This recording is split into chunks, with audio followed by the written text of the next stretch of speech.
What's up, you guys? Junior tries to fix it back at again with another video. Today we're going to be working on a 2018 Dodge Challenger 3.6 liter 6-cylinder, and yeah, let's get right into it. So usually what happens when you work on these type of vehicles such as Dodge and Chrysler, you'll always see the oil filter at the very top where you can see here. Usually when it comes to bigger engines, they'll always be at the very top where it's more easy to access, other than like Hondas, Toyotas, Nissans, where the engines are smaller, and those will be in the very bottom rather than be at the very top. All right, not gonna lie, I completely forgot to record the part on how to properly lift up your car, especially like these Dodge Challengers, Dodge Chargers, because there's specific ways on how to lift it, and unlike your everyday cars, since these are like luxury or more exotic looking. But yeah, so we have both supports on one side because due to my jack stand and my car jack, they weren't strong enough to hold it from one side, and it's always good to have extra support. But as you can see under here is our underguard where we have 4 bolts. And like I said, I only have the car jacked up from one side, but me being a big boy, if I could fit, you could fit. All right, let's go ahead and take off the bolts now. All right, so for these 4 bolts down here for the underguard, they should be a size 10.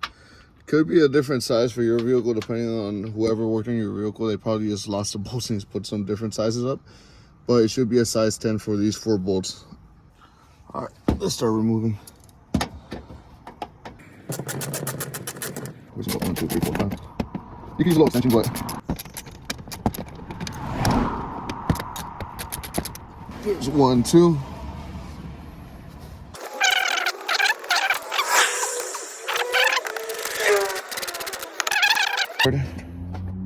There's that one. Now we're gonna go ahead and slide this right off. Slide it off. You should. Oh, awkward. All right, fools. Now that you have successfully removed the underguard, now you will have access to the drain plug, as you can see here, right where the 3rd and 4th bolt were. That's where your drain plug is gonna be. And yeah, let's go ahead and loosen it up now. All right, just so you guys know, that drain plug is gonna be a size 13 millimeter socket. A lot of people do switch them out and do put different bolts. Just keep that in mind. So if it's not a size 13, it might not be the original bolt. So if it's not a size 13, it's not a crazy deal. But yeah. For this one, I might need 2 hands. We're not sure, but we're gonna try this one.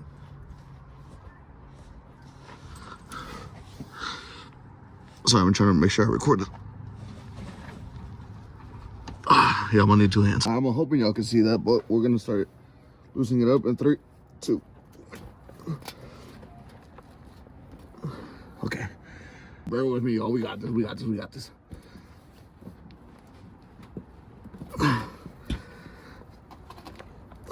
3 hours later. Oh, there we go. You have to use pressure. Goddamn. Oh, we got it. We got it. We got it. I ain't sure. We're gonna speed up this process. All right, now that's loose. You can see the oil starting to drain out. Let's make sure. There we go. Hey, that has to be the first time. I mean, I'm used to this. I never go oil on my hands. You know, I'm used to this. All right, so now that that's about to finish up draining up, you just want to grab like a rag or anything.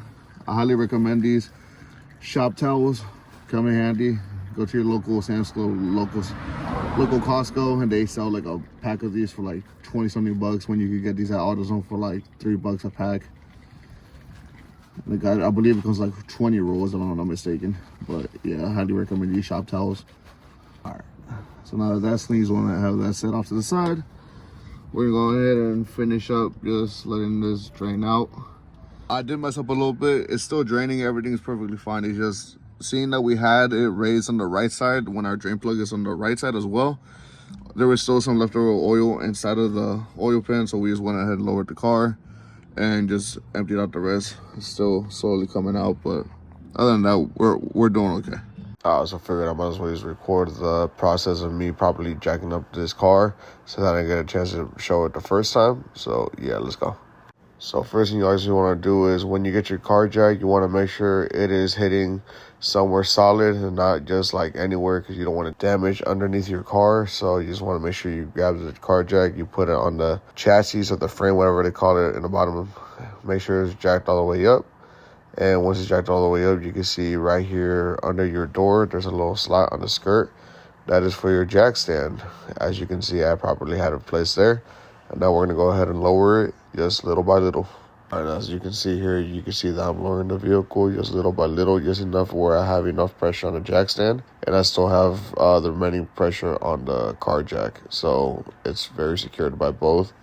And yeah, I won't die, and you won't die either. Safety first. Now that the oil is completely drained, now what we have to do is just put the underguard back on, bolt it back up, and we are, well, first we got to put this back there, bro. You feel me? We got to put that back there. Damn, why is my finger so crooked? Anyways.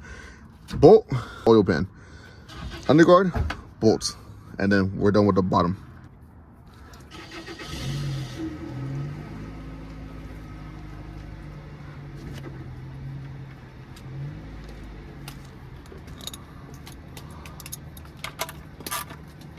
Now, same thing as every other car, when you tighten it up, you don't want to go force it. You just want to do it enough where you feel that it's fighting you back and you can no longer.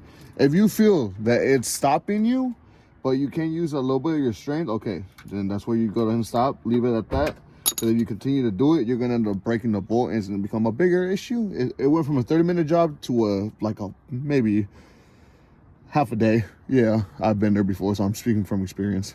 All right, now let's get the underguard back and going. All right, now we're going to go ahead and grab our underguard. We're going to have to slide it back to where we had it. So remember, guys, this is not a game. This is serious. This is real life.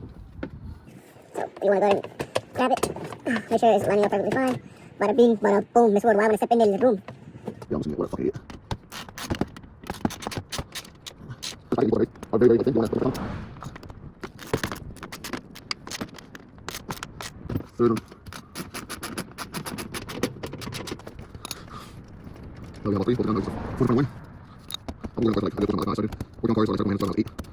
All right, now that the 4 bolts are back on, let's just make sure everything is good. That's how it should look like once everything has been put back to place. And yeah, now that everything's good down here, we're gonna go to remove the jack stand and the car jack and change the oil filter up in the engine bay. Let's get it. All right, y'all, now that the vehicle's back on the floor, like I said earlier, when it comes to these type of vehicles with any bigger engine, usually oil filters are the very top, right in front of the engine where it's visible. And yeah, let's get right to it. Yo soy su macho. Y él ya sabe ya. Él ya sabe ya que tiene que hacer un buen trabajo porque si no le parto el trasero. Él ya sabe. Now that we're about to remove this oil filter, it's going to be a size 15, 16s. You know, I don't know what this goes to in millimeters, but don't worry, I'll figure that out for y'all. But yeah, so it's going to be your oil filter, oil cap, obviously. Boom. Now we get the handy dandy socket wrench. Now by bringing out that old one, brand new filter, this is how it looks like. Okay, guys, peep it. It has a little nipple. We're gonna go ahead and pull out our old one. That's the old one, right? So we're gonna grab the old one. You're just gonna wanna like shimmy it out. It's not too much pressure. It's like circle it, and then it should just pop right out. Oh shit, there we go. So we're gonna get rid of this one. O-ring. Y'all can't really see that, but we're gonna go and pull this old one out and put the new one in. All right, now that we got that brand new O-ring on there, you're just gonna wanna get the new oil filter. This points outward, so meaning we're gonna put the flat in here. So this one should just be a pop in. Yep, as so. Just pop it right in. Make sure it's nice and sturdy on there. Make sure the O-rings are good. And go ahead and just insert back in. As so. Just right back to where it was. Then you just want to go ahead and hand tighten it. It's just the same as a regular aluminum filter. You just want to go ahead and just twist. Right, now that we twisted all we can with our hands, now we're gonna go ahead and get our Tulio, pop it right back on there. Make sure it's on too tight. And, all right, so this is the same thing. You just want to be a little gentle with it. Once it starts fighting back, that's when you want to stop twisting. Also, here's some bonus information, just in case you've ever worked on your vehicle and you're not sure what kind of oil it takes. or what's the oil capacity on your engine, you can always just search up your make and model, the year. It should show the engine size like how it shows here, right on top of the engine, or on the sticker on the hood. It tells you the main information for your engine and your vehicle. Also, not sure if I said this in the beginning of the video, but for these 3.6 liter engines for the 6-cylinder Dodge Challengers, they do hold up to 5.9 quarts of oil. But in this case, we're going to do a whole 5-quart gallon, and we're going to do a single quart gallon, completing 6. So I would just like to say, yes, I am doing a voiceover on this video as I'm editing, but oh my god, I do want to apologize for sounding so sick. No te digo que enfrené, que estaba lloviendo el viernes, el sábado, y no traigo frenos, no traigo nada de frenos. Alright, now we're just putting in the last quart of oil. So we're just gonna pour this one in and start the engine reset, or engine oil life reset. Yeah. Alright, now that we're in the vehicle, we're gonna go ahead and reset the engine oil life. Alright, and what we want to do is, without the foot on the brake, you just want to go ahead and press the button once. It should go to ACC, and then you're going to go ahead and press it a second time, which is going to go to the on without your foot on the brake, and your screen should be popping up. Alright, now that we're looking at the odometer, it's the main page. Right there it says urgent oil change, or just like saying that it needs to get the oil change soon. Just so y'all know, so on the buttons I'm going to be showing, it's going to be left for left, obviously, right for right, obviously, up for up, down, and okay. So we're going to go ahead and just start going up or down until we see the oil life. All right, as you're browsing through the pages on the dash, that is the page that we want, the one that shows the life. You're going to press and hold OK for a couple of seconds. It should be popping back up to 100. There we go. And that is how you do the oil reset on a 2018 Dodge Challenger. Now, with the foot on the brake, now we go ahead and just tap it once, and it starts to right back up.